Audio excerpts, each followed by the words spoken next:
Assalamualaikum, salam sejahtera, salam Malaysia Madani dan salam kesepakatan SK Lukut. Saya Nur Arsa Sofia binti Edi Azhar kini berada di kejohanan Sukan Tahunan SK Lukut 2026 yang berlangsung dengan meriah di Padang SK Lukut.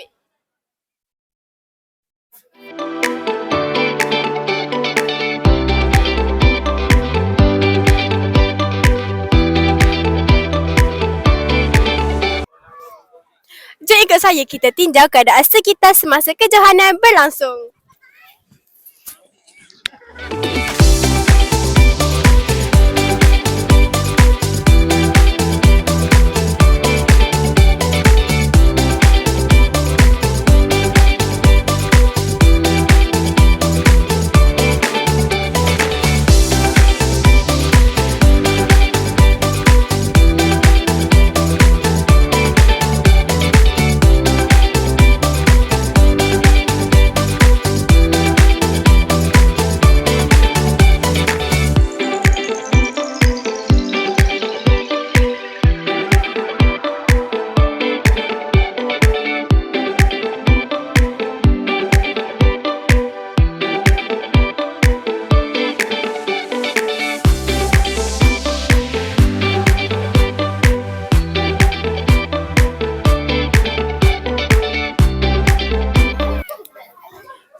Meriah bukan? Sebentar lagi acara akan dimulakan.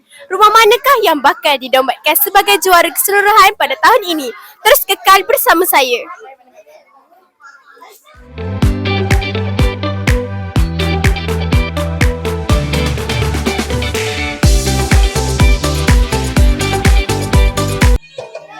Kejohanan yang dinanti-nantikan setiap tahun ini bertujuan mencukir bakat murid dalam bidang sukan, menggalakkan gaya hidup sihat serta memupuk semangat kesukanan, kerjasama dan perpaduan dalam kalangan warga sekolah.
Bersama saya ialah Menteri Besar Negeri Sembilan. Terima kasih Yang Berhormat kerana sudi meluangkan masa merasmikan sukan sekolah kami hari ini.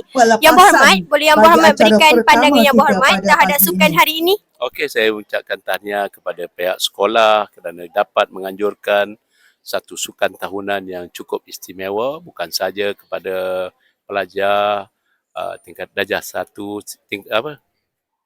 murid tahun 1 sehingga tahun 6, tetapi juga pada pelajar PKI yang saya rasa juga merupakan satu perkara yang harus kita raikan kerana kita nak keterlibatan semua pelajar dalam acara sukan tahunan sekolah.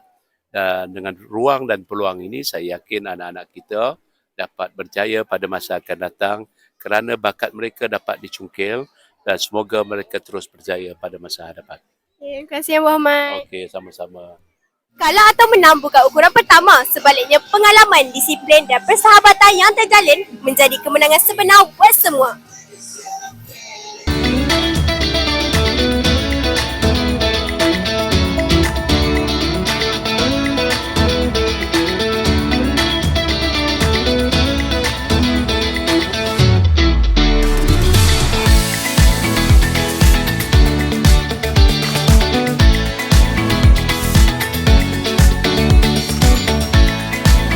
Tahniah kepada semua pemenang dan syabas kepada semua peserta yang telah menunjukkan semangat kesukanan yang tinggi.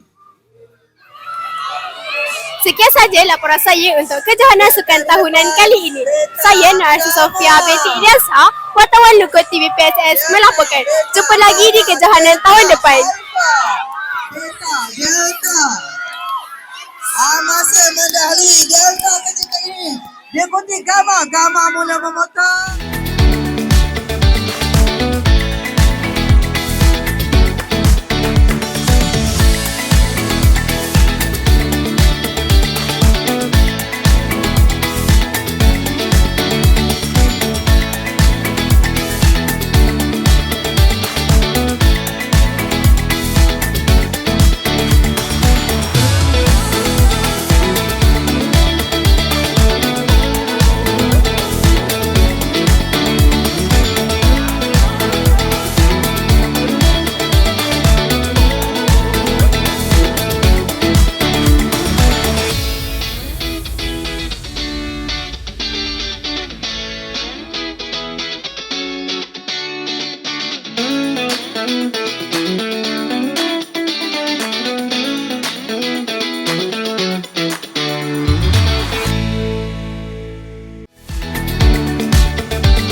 Thank you.